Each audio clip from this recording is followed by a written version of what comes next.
원체 이 바쁜 그런 생활을 하다 보니까 이 하늘을 올려다볼 시간적 여유도 없고, 그리고 옆에 있는 사람과 인사할 여유도 없이 그렇게 종횡무진으로 지나온 한 주였던 것 같습니다. 우리 그러한 의미에서 우리 옆에 있으신 우리 지체님들을 위해서 우리 마음을 다해서 멋지십니다. 아름다우십니다. 한번 인사 한번 해보도록 하겠습니다.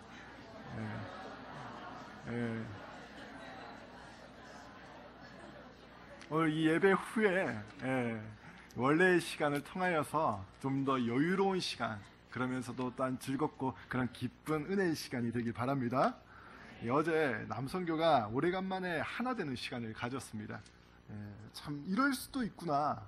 공 하나에 주님 안에서 하나로 모아질 수 있다라고 하는 게 참으로 놀랍기 그지없었습니다. 이 특정 인물 집사님 이름을 거론해서 죄송하지만 이 박승고 집사님의 현란한 드리블과 그리고 상대방의 눈을 현혹시켜버리는 김규두 집사님의 화려한 축구화, 한 사람 한 사람들의 그 모습들이 참 프로 못지 않다라고 하는 것을 느꼈습니다. 그러한 모임 속에서도 참 주님 안에 있구나라고 하는 것을 느꼈던 것이, 자기 팀이 졌음에도 불구하고 또한 다른 팀이 이겼음에도 불구하고 함께 기뻐할 줄 알고 다들 싱글벙글하는 그 모습이 참 다 성장하시고 다 성숙하신 분이시지만 참 천사의 모습 같구나라고 하는 그런 생각을 어렴풋이 가져보기도 했습니다. 근데 이런 순수한 모습과 달리 세상은 참 그렇지 않은 그런 모습일 때가 있습니다. 사촌이 땅을 사면 배가 아프다라고 하는 말이 있지 않습니까? 좀 더 기뻐해 줘야 되고, 남이 잘 되는 것을 딴 내 일인 양 딴 받아들이고 함께 그 기쁜 마음을 나누어야 되는데, 그러기는커녕 질투하고 시기하는 그러한 모습들이 있다는 것입니다. 오늘 본문 짧지만 이 본문 속에서 문득 들은 생각이었습니다. 사회를 살아가고 사람과 어울려 살아가는 데 있어서의 예의상 우리는 겉으로는 즐거워해주고 기뻐해 주어야 한다라고 하는 그런 인식을 가집니다. 다 그런 건 아니겠지만 이 크리스천이라고 하는 이름으로 살 때에도 쉽게 남의 잘 되는 일을 기뻐해 주지 못하는 그런 못된 그런 심보를 저는 가지고 있더라고요.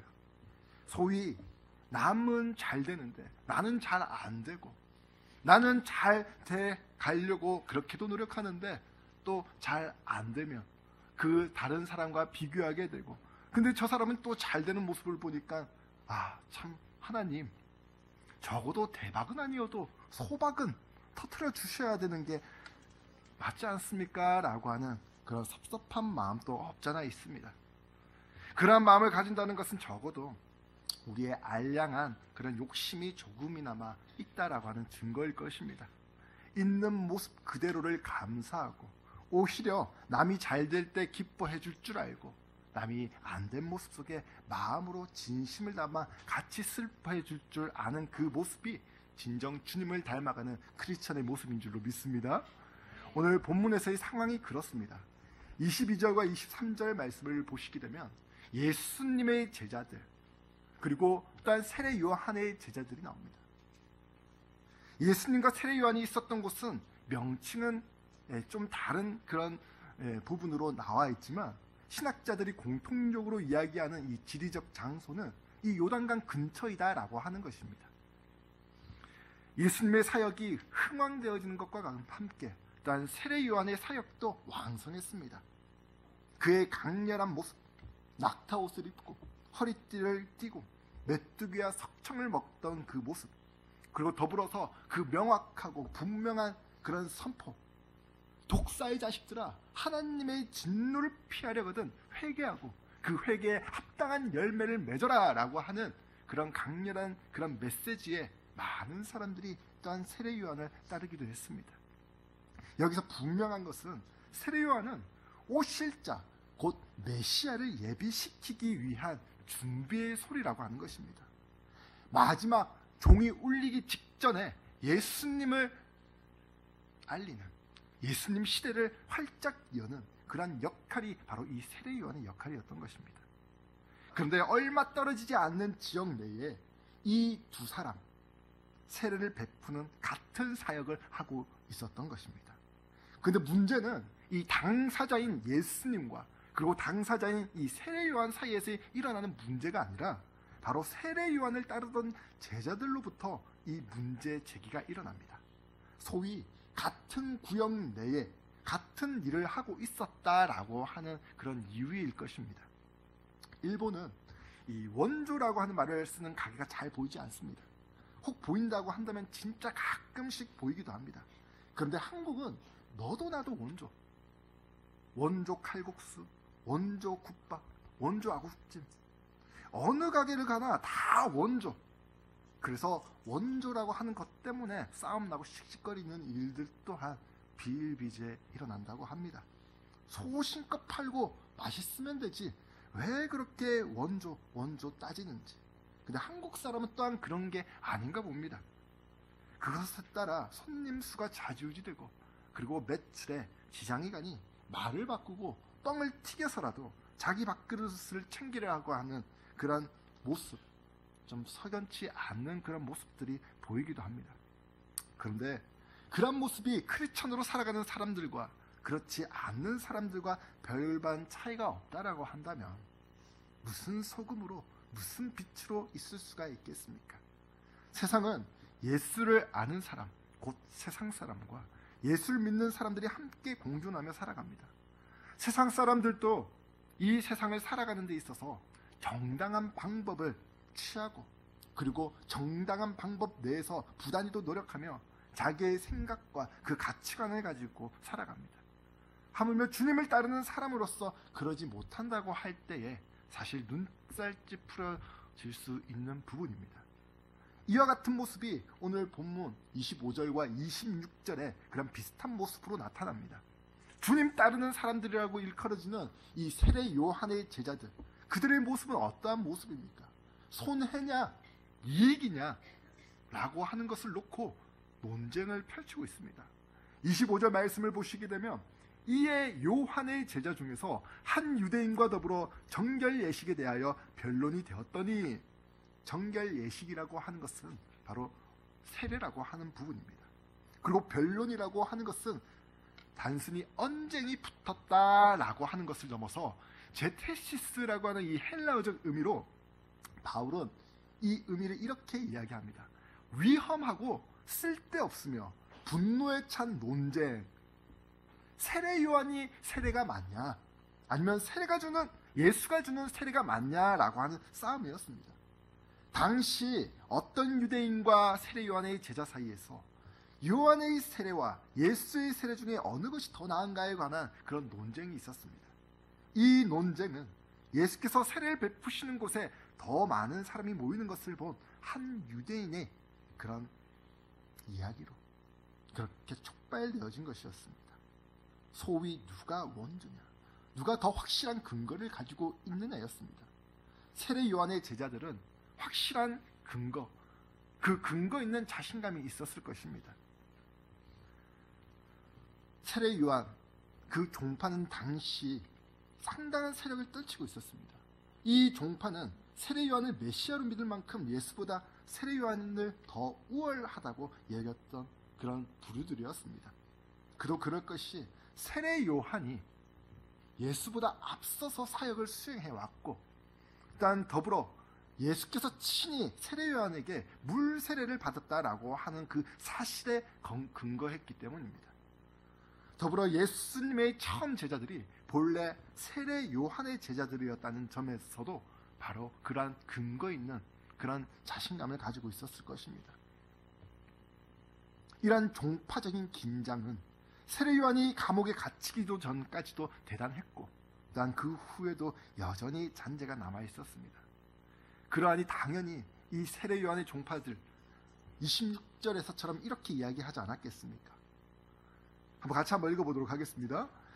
그들이 요한에게 가서 이르되 랍비여, 선생님과 함께 요단강 저편에 있던 이 곧 선생님이 증언하시던 이가 세례를 베풀매 사람이 다 그에게로 가더이다.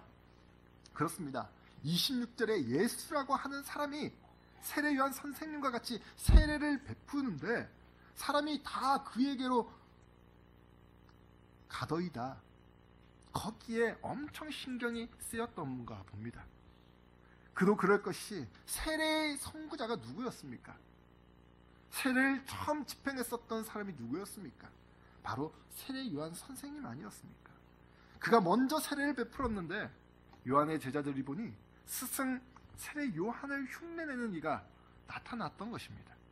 그런 일을 하는 것을 보니 눈에 못마땅하게 보여주는 것, 당연한 일이었을 것입니다. 또한 예수라고 정확한 호칭도 부르지 않는 것 또한 그 상대, 바로 예수님을 깎아내리고자 하는 그런 의도 또한 있었습니다. 예수는 단지 세례 요한에게 빚을 진 자요, 감사해야 할 자였습니다. 또한 세례 요한의 명성을 떨어뜨리는 경쟁자로 나선 그런 사람으로처럼 보였던 것입니다. 한마디로 안 입고 왔던 것입니다. 이 정도가 되어져 버리면 세례 요한의 제자들은 자기가 알고 있는 지식, 사실, 그 정보로 얼마든지 자기의 논리에 맞게 예수님을 궁지에 몰아넣을 수 있는 상황이었습니다. 소위 하나님의 뜻, 하나님과 다른 방향으로 가버릴 수 있었습니다. 종종 이 신문을 보게 되면 이 기업들 광고가 눈에 종종 띄게 되는데, 특히 이 3월 달에 이 알파고와 그 이세돌과 이 바둑 대전을 통해서 이 구글이라고 하는 이 기업이 널리 알려졌습니다. 워낙 유명한 그런 기업이었기 때문에 이미 알려져 있기도 했지만 더 널리 알려진 그런 기업이었습니다. 이세돌과의 대국에서 2억의 대국료로 몇십 조의 광고 수익을 올렸다라고 하는 그런 기사가 보도되었습니다. 기업이라고 하는 게 이윤을 목적으로 하는 일이라 불법이 아닌 이상 그것에 대해 왈가왈부할 수 없는 일일 것입니다. 근데 눈에 띄었던 게 그 기업의 기업 모토였습니다. Don't be evil. 악해지지 말자. 좀 더 길게 이야기하면 You can make money without doing evil. 좀 웃으시는 분도 계신 것 같은데, 악해지지 않고도 돈을 벌 수 있다. 세상은 돈을 벌 수 있다면 이 법조망을 슬슬 이 아슬아슬하게 피해가는 한도 내에서, 아니면 그 사실을 숨기고 악을 저질러 버려서라도 이윤을 챙기려고 하는 것이 세상의 풍조인데, 거기에 맞서는 그러한 기업 모토를 가지고 회사 경영을 하고 있다는 게 참 신선하게 다가왔습니다. 분위기가 그렇고 세상 풍조가 그렇다라고 할지라도 얼마든지 속일 수 있는 그런 여지가 있음에도 불구하고 거기에 따르지 않고 소신껏 정의를 위해 자기의 생각을 개진해 나간다라고 하는 것은 그만큼 쉬운 일이 아닙니다. 그것도 처음 마음먹었던 것을 시간이 지나도 변함없이 한결같은 마음으로 선포하고 이를 추진해 나간다라고 하는 일은 어지간해선 어려운 일입니다. 진정 자기 일에 소명을 갖고 프라이드를 가지고 있지 않는다면 더욱 어려운 일일 것입니다. 세례 요한의 모습은 어떠한 모습이었습니까? 요한복음 1장 23절 말씀에 나는 선지자 이사야의 말과 같이 주의 길을 곧게 하라고 광야에서 외치는 자의 소리로라. 유대인들이 묻습니다. 너가 그리스도이냐? 너가 선지자이냐? 그것도 아닐진데 어찌하여 세례를 베푸느냐? 라고 물었을 때에 누가복음 3장 16절 말씀에 요한은 이렇게 이야기합니다. 모든 사람에게 대답하여 이르되 나는 물로 너희에게 세례를 베풀거니와 나보다 능력이 많으신 이가 오시다니 나는 그의 신발끈을 풀게도 감당하지 못하겠노라. 공식적으로 선포합니다. 만약 세례 요한이 처음 이렇게 자기가 선포한 그 얘기를 취소하고 자기를 따르는 무리들과 같은 의견으로 자기 입장을 표명했다면 그것이 행여 거짓을 취했다라고 할지라도 자기 세력들이 더욱 많아질 수 있는 그런 상황이었습니다. 그런데 그가 무엇이라고 이야기하냐라고 하니, 그가 무엇이라고 대답하느냐라고 하니 27절과 28절에 이렇게 이야기합니다. 우리 한번 같이 한번 읽어보도록 하겠습니다. 요한이 대답하여 이르되 만일 하늘에서 주신 바 아니면 사람이 아무것도 받을 수 없느니라. 내가 말한 바 나는 그리스도가 아니요 그의 앞에 보내심을 받은 자라고 한 것을 증언할 자는 너희니라. 바꿔 이야기하면 하늘에서 주신 바가 되면 사람이 모든 것을 받을 수 있다. 세례 요한은 날로 높아져가는 예수님의 명성을 인간적인 마음으로 시기할 뻔도 했지만 그러지 않았습니다. 오히려 예수님의 모든 사역이 바로 하나님께 근거해 두고 하나님께 기원을 두고 있다고 그렇게 지지하고 그렇게 역설하고 있습니다. 그리고는 많은 사람들이 세례 요한 자신을 메시아로 오해하고 있는 데에서 발생되는 모든 혼란을 잠재우고 없애기 위해서 자신의 제자들에게 분명히 이야기합니다. 나는 그리스도가 아니다라고요. 나는 예수님을 위해 앞서 보내심을 받은 자일 뿐이라고요. 분명한 자기의 입지를 표명합니다. 주님 믿는 사람들은 이 세상의 풍조, 악을 따라가지 않고 터득하지 않는 사람입니다. 주님의 말씀을 믿고 주의 영광을 위해 사는 사람입니다. 그런데 아는 것과 그리고 삶에 있어서 종종 언밸런스하게 나타날 때가 있습니다. 특히 환경에 영향받을 때, 특히 사람에게 영향받을 때 그렇습니다. 주의 자녀로서 어떠한 생각과 모습이 하나님의 이름을 드높이는 일인지, 어떠한 행동이 하나님이 영광되는 그런 일인지 분명한 인식이 자리 잡혀져야 하는 부분입니다. 얼마 전에 잘생긴 외모에 말솜씨까지 겸비해 인기 절정을 달리는 한 일본인 방송인이 학력 위조 파문에 휩싸였습니다. 일본 지상파 텔레비 앵커로까지 발탁됐는데 다 그것이 그 이력과 그 학력, 그 모든 살아왔던 그 인생 삶이 거짓이라고 하는 게 들통이 나버린 사건이었습니다. 유명 대학교 대학원 졸업 수료 알고 보니까 청강생이었던 것입니다. 미국계 혼혈인이다 라고 했는데 알고 보니까 성형하고 선탠해서 그렇게 보였던 것입니다. 말 잘하는 거 보니까 스피치학원에서 엄청나게 노력했더라고요. 엄청난 과장과 거짓으로 사람들을 속이면서까지 자기 이미지를 잘 어떻게 이때까지 잘 관리해 왔더라고요. 이렇게 사람은 없는 것을 가지고 있는 것처럼 부풀려서 자기를 드러내고 싶은 그런 욕망이 있습니다. 특히나 동조하는 사람들이 있다면 더 그러고 싶은 충동이 있습니다. 세례 요한도 충분히 그러한 요소와 환경들이 적지 않았습니다. 하지만 그의 입장은 단호했습니다. 나는 메시아가 아니라고. 나는 단지 예수님을 위해 보내심을 받은 자라고. 그로 인해 제자들에게 실망감을 안겨다 줄 수도 있었습니다. 그로 인해 자기의 명성이 실추될 수도 있었습니다. 하지만 그는 그러한 것에 연연해 하지 않습니다. 자기 자신이 누군지, 내가 무슨 역할을 하는 사람인지 분명히 제자들에게 이야기합니다.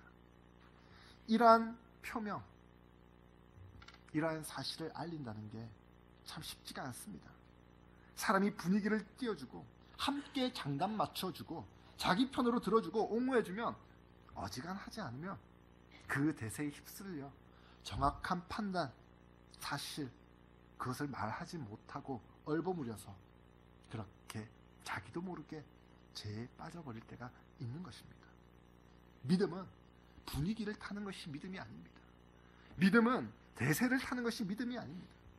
대세가 아니라 대의를 쫓는 것입니다. 예수 그리스도께서 나를 위해 십자가에 못 박혀 죽으셨다라고 하는 그 사실, 그 하나만으로 내게 주신 그 은혜가 너무나도 감동되어지고 감복되어져서 그 사랑에 내가 순종하고 주님을 따르는 것이 믿음인 것입니다. 삼국지에 등장하는 조조가 유비 송건 연합군과 대치하고 있는 적벽에서의 일이었습니다. 어마어마한 군사의 수를 자랑하고 있었던 조조는 수적으로 불리한 이 유비 송건 연합군 앞에서 연회를 베풉니다. 많은 대신들과 좋은 자리를 함께 가지면서 이제는 이겼다라고 하는 그런 여유로움을 가집니다. 그리고 많은 그 대신들 안에서의 자기를 위한 그 장단에 맞춰주는, 자기를 지켜 세우는 그 소리에 좋아라 합니다. 처음 조조의 모습이었다면 그 장단에 함께 놀아나지 않았을 것입니다.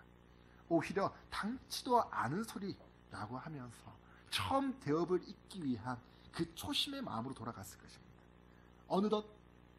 그런데 어느덧 그 중원이 자기 손에 쥐어지고 이제 조그마한 나라, 이 나라만 차지하면 되겠다라고 하는 그런 알량한 마음, 내 힘이 강하여지고 권력이 높아지고 군사수가 많아지니까 그 분위기에 동조되어져 버려서 아부에 동조되어지고 듣기 좋은 거짓에 동조되어져 버려서 자기도 모르게 자기의 욕망이 드러나 버리는 그런 사건이 있었습니다.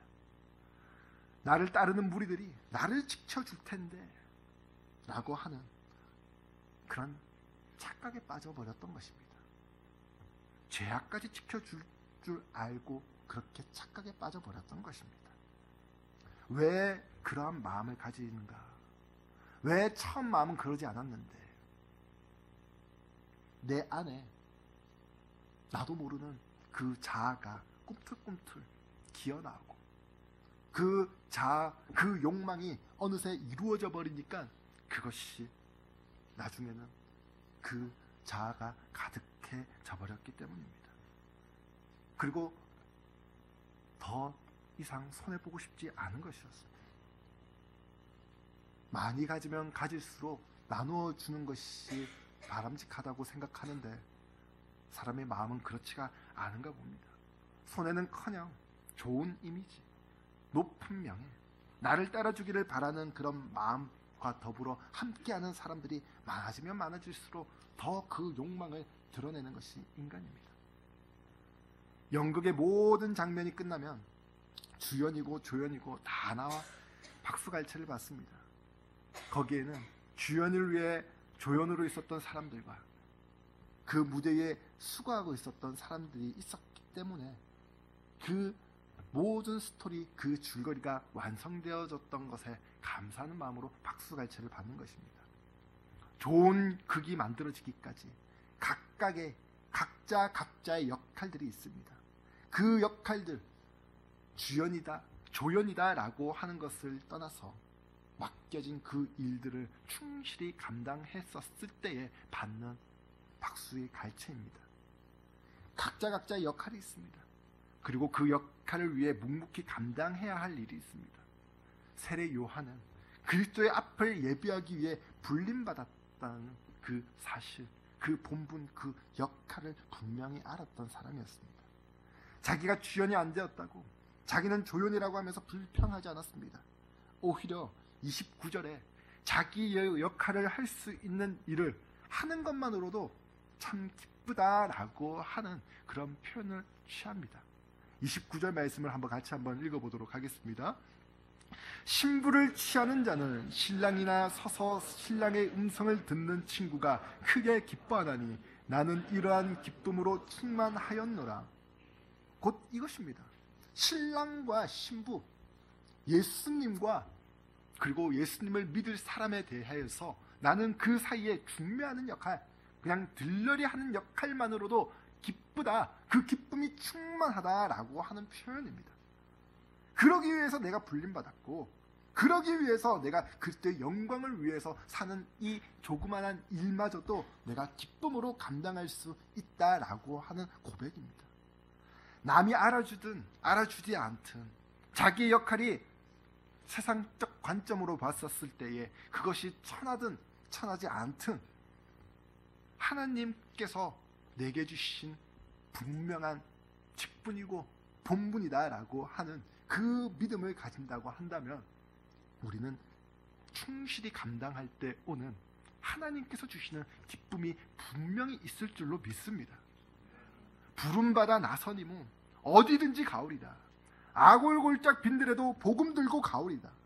이름 없이 빛도 없이 찬송하며 가오리다. 이름 없이 빛도 없이 찬송하며 가오리다. 그는 자기를 부인했습니다. 그리고 오직 주님께로의 초점 맞추는 일에만, 그 일에만, 거기에만 마음을 다합니다. 오늘 본문 30절 말씀이 그에 대한 이야기입니다. 그는 흥하여야겠고 나는 쇠하여야 하리라 하니라. 이것이 우리 크리스천이 지녀야 할 주님의 자녀로서의 본분인 줄로 믿습니다. 세한다라고 하는 말이 어쩌면 자기의 힘이 약해진다, 내 자리가 없어진다, 내 이름이 사라진다, 그래서 내가 손해본다 라고 하는 말로 들릴지 모르겠습니다. 그럼에도 불구하고 주님과의 관계 속에서 주님을 위한 일이고 주님 나라가 흥한다라고 한다면 우리는 신앙 안에서 다시 한번 이 말씀 속에 긍정적인 요소를 찾아야 할 것입니다. 우리 예수님이 그런 모습으로 우리를 위해서 이 땅 가운데 오셨습니다. 우리를 위해서 이 땅 가운데 말씀을 전파하셨습니다.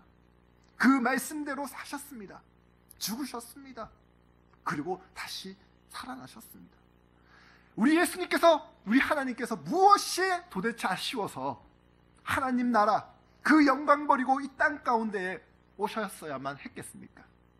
하나님 말씀에 순종하는 것이었어야 했겠고, 하나님 나라 이루어 나아가는 그 큰 구속적인 사역이 있었기 때문이었을 수도 있습니다.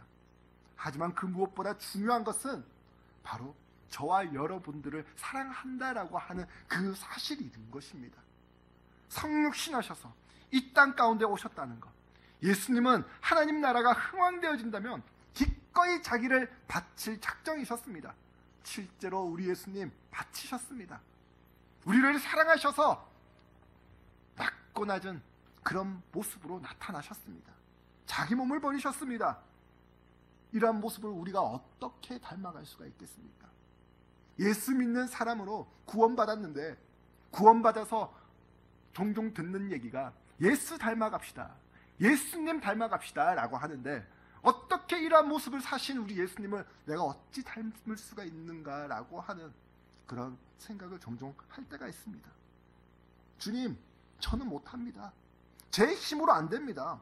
어떻게 예수님을 닮아갈 수가 있겠습니까? 내 안에 꿈틀꿈틀 기어나오는 이 욕망, 내 안에서의 그런 악한 욕심들, 그런 생각들, 어떻게 주님을요? 나 같은 놈이 어떻게 주님을요? 그래서 우리 예수님 승천하셨지만 우리에게 주신 소망이 있으셨습니다. 바로 성령 하나님이십니다. 성령으로 하나님께서 우리 이 땅 가운데 성령 하나님께 의지하며 살아가라고 그렇게 말씀하십니다. 날마다 우리 예수님 닮아갈 수 있도록 길을 열어주신 성령님, 매일 자기를 부인하고 자기를 낮추는 그 삶을 살아갈 수 있도록 도와주시는 성령님, 그래서 우리는 성령으로 충만해야 나아간다는 것입니다. 종파를 넘어 마더 테레사의 지은 글 가운데 은혜 받은 시가 있었습니다. 그럼에도 불구하고 사람들은 흔히 비이성적이며 논리적이지도 않고 그리고 이기적이다. 그래도 용서하십시오. 당신이 사람들에게 친절하고 상냥하게 대하면 사람들은 당신이 다른 속셈을 속이고 그렇게 한다고 의심할 것입니다. 그래도 친절하십시오. 당신이 성공하려면 가짜 친구들과 진짜 적들의 벽을 넘어서야 할 것입니다. 그래도 성공하십시오. 당신이 성실하고 정직하게 살더라도 사람들은 그대를 속여서 마음을 아프게 할 것입니다. 그래도 정직하고 솔직하십시오. 당신이 평온하고 행복한 삶을 산다면 사람들은 당신을 시샘하여 질투할 것입니다. 그래도 행복하십시오. 오늘 당신이 사람들에게 착한 일을 행해도 사람들은 내일이면 그것을 곧잘 잊어버릴 것입니다. 그래도 선한 일을 행하십시오. 인생의 마지막에 오면 그대는 그 일들이 그대와 사람들 사이에 일어난 일이 아니라는 것을 알게 될 것입니다. 그 일들은 그대와 신 사이에 있었던 일이라고 하는 것을 말입니다. 묵묵히 주님의 일을 한다는 것, 참 쉬운 일이 아닌 것 맞습니다. 환경과 상황에 휘둘리지 아니하고 내 이 믿음의 지조를 끝까지 지켜나간다고 하는 것, 사실 쉽지 않은 일 맞습니다. 하지만 우리가 성령으로 무장할 때에, 성령으로 충만할 때에 이 모든 일들 또한 감당되어질 줄로 믿습니다. 우리는 기억해야 할 것입니다. 모든 것이 우리 구주 예수 그리스도의 영광을 위한 것이기 때문에 우린 또한 그 사명을 가지고 가야 하는 그런 주님의 자녀이다라고 하는 사실을 말해요. 30절 말씀에 우리 주님, 우리 주님은 흥하여야겠고 나는 쇠하여야 하리라. 갈라디아서 2장 20절 말씀에 내가 그리스도와 함께 십자가에 못 박혔나니 그런즉 이제는 내가 사는 것이 아니요 오직 내 안에 그리스도께서 사시는 것이라. 갈라디아서 6장 14절 말씀에 내게는 우리 주 예수 그리스도의 십자가 외에 결코 자랑할 것이 없으니 그리스도로 말미암아 세상이 나를 대하여 십자가에 못 박히고 내가 또한 세상에 대하여 그리하리라. 나는 쇠하여져도 주님만큼만은 흥하는 그런 믿음의 삶을 저와 여러분들 삶 속에서 은혜로 맺혀지기를 바랍니다. 거기에는 진정 소명과 사명 없이는 쉽지 않은 부분입니다. 하나님을 위해 내가 손해본다는 것 머리로는 알겠는데, 하나님을 위해 내가 없어진다라고 하는 것, 십자가에 못 박혀져야 한다라고 하는 것 머리로는 알겠는데, 그런데 교회 안에 자기의 의를 내려놓고 하나님의 의를 위해 남모르게 섬기시는 분들이 있습니다. 그분들을 통하여서 교회가 교회다워져 가는 것을 보게 됩니다. 교회 안에서의 하나님의 사랑을 느끼게 될 때가 있습니다. 자기는 죽고 하나님만 사는 삶을 지향하는 사람들의 그 섬김과 그 사랑이 있기 때문에 교회가 하나로 모아져 가는 은혜의 역사가 이루어져 가고 있다고 저는 믿습니다. 그 섬김과 사랑에는 오해를 불러일으킬 그런 소지도 있습니다. 그래도 주님을 위한 순수한 열정, 그 마음으로 한 행동이라면 차라리 조금 억울한 편이 낫지 않겠습니까? 요셉을 보십시오. 요셉이라고 고난이 쓰지 않았겠습니까? 하나님을 향한 굳은 믿음을 가진 사람에게도 인생의 고난은 참 괴롭기 마련입니다. 요셉이 큰 아들을 얻었었을 때에 그의 이름을 므낫셋이라고 지었습니다. 므낫셋, 이 이름의 의미를 보니까 잊어버리고 싶다, 잊어버리고 싶다. 그가 겪은 고난이 얼마나 힘들었으면 첫 아들을 얻었었을 때에 그 이름을 잊어버리고 싶다라고 지을 수가 있었겠습니까? 남에게 하소연할 데 없어 그 복받치는 서러움, 뼈를 깎는 그 억울함 분명히 있었습니다. 그런데 요셉은 그것을 덮습니다. 자신이 그런 고난 속에 있게 된 이유를 다른 환경 가운데, 상황 가운데 찾지 않았습니다. 그리고 그 있는 그대로의 모습을 가지고 하나님 앞에 섭니다. 물론 쉬운 일이 아니었을 것입니다. 요셉이라고 형들이 원망스럽지 않았겠고, 요셉이라고 억울한 누명을 씌운 이 보디발의 아내가 원망스럽지 않았겠습니까? 그런데 하나님 앞에 서니까 미움을 미움으로 갚게 되면 남는 것은 상처밖에 없다라고 하는 것을 깨달았던 것 같습니다. 술 맡은 관원장에게 구원을 호소하면서 아마도 요셉은 이런 생각을 했을 것입니다. 내가 좀 억울할지언정 나를 보살펴준 보디발에게 폐를 끼치지 말자.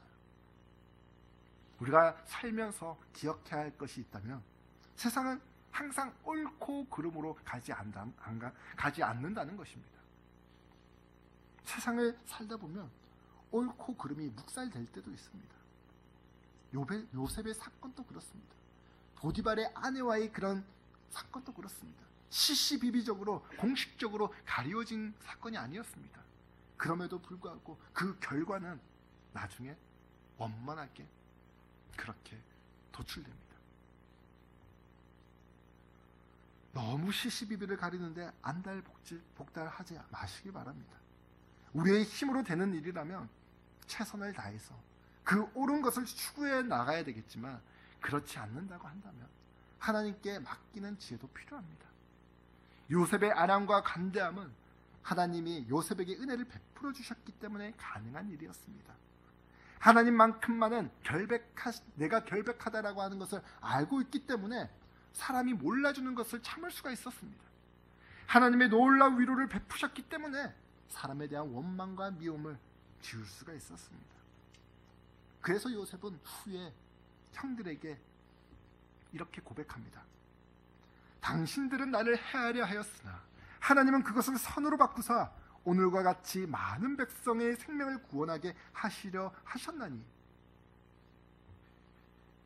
세례 요한으로 다시 돌아가게 되면 세례 요한은 자기는 새하여져도 상관없었던 것은 하나님께서 주신 은혜가 있었던 것입니다. 하나님께서 주신 본분, 그 역할이 있었던 것입니다.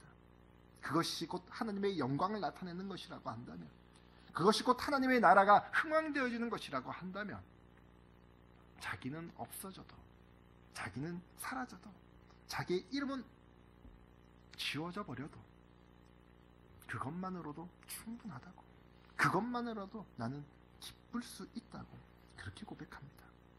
오늘 저와 여러분들의 삶 속에 우리 주님 나라가 건설되어지고 하나님의 영광이 드러나는 은혜가 있길 바랍니다.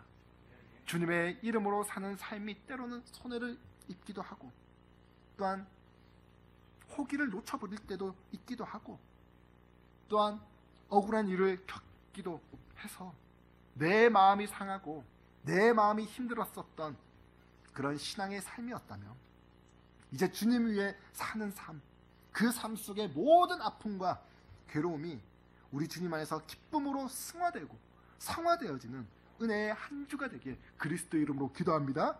나는 쇠하고 하나님만 높이는 삶, 나는 없고 하나님의 영광만 나타나는 삶, 그런 한 주가 이번 한 주에 그런 귀한 간증과 열매로 나타나는 은혜가 있기를 그리스도 이름으로 기도합니다.